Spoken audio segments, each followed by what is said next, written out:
即有化解它的方法，比如走一回的路条，还有水池喷水化解它。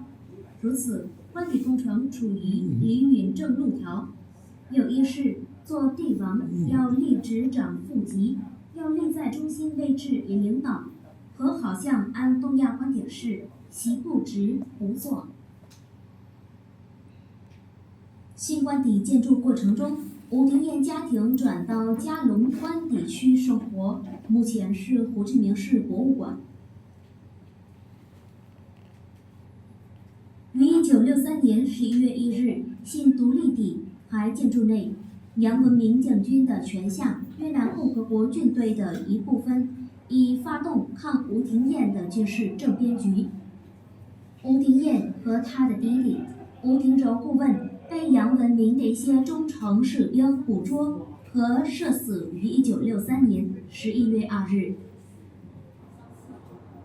官邸建筑问题还继续同吴廷艳代替人，甚至越南战争升级和美国军队开始进入越南南方。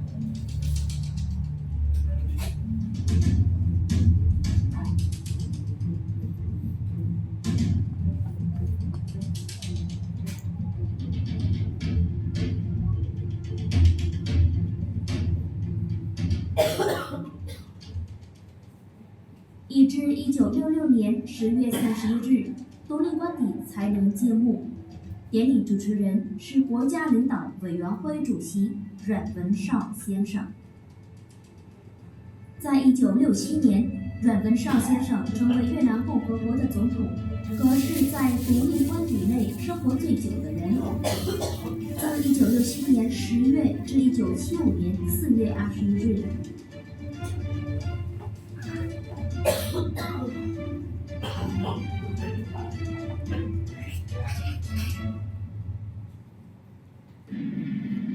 于1968年戊申春节，独立官邸成为西贡别动队的进攻目标。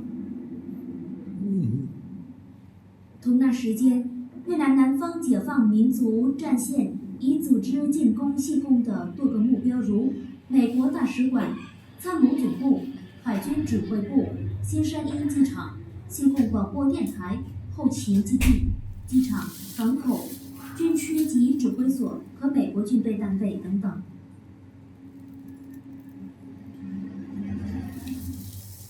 那时正在返回潘朗乡下过元旦节的越南共和国总统阮文绍先生被意外，他快速返回西贡找抵抗方法。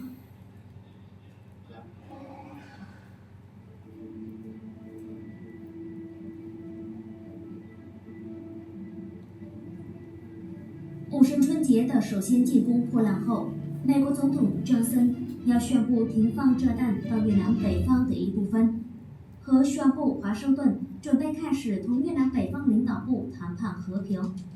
郑森也通知他不找再助选美国总统的方法。郑森总统的继位人 Richard Nixon 任职于1969年，答应结束越南的战争。但是尼克森减少越南南方的美兵时，他发动进攻柬埔寨和老挝，被强迫越南民主共和国政府让步。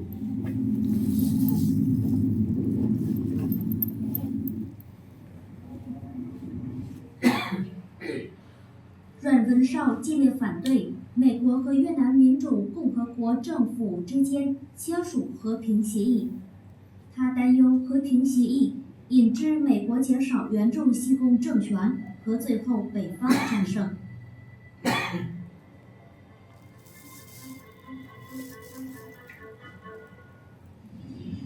于1972年，为了对付越南人民军队和解放军队的南方新进攻，尼克森发令别放炸弹战役，包含在进攻越南北方。于1972年的秋天，越南民主共和国和美国在商讨了之后，已一致通过和平协议的条款，但是阮文绍先生已拒绝。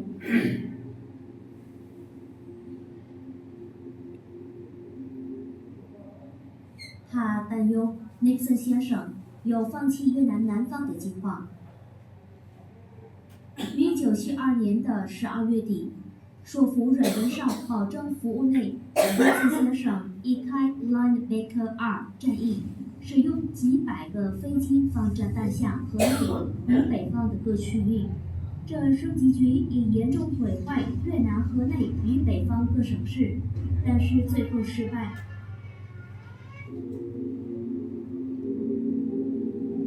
81个美国飞机被打下，其中有34个5-2飞机。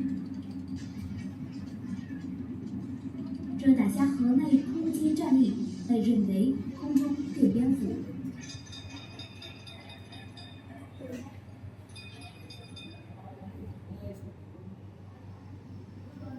Linebacker R 战役后，阮文绍先生不能负尼克森先生的压力，和他同意返回同越南北方和平谈判。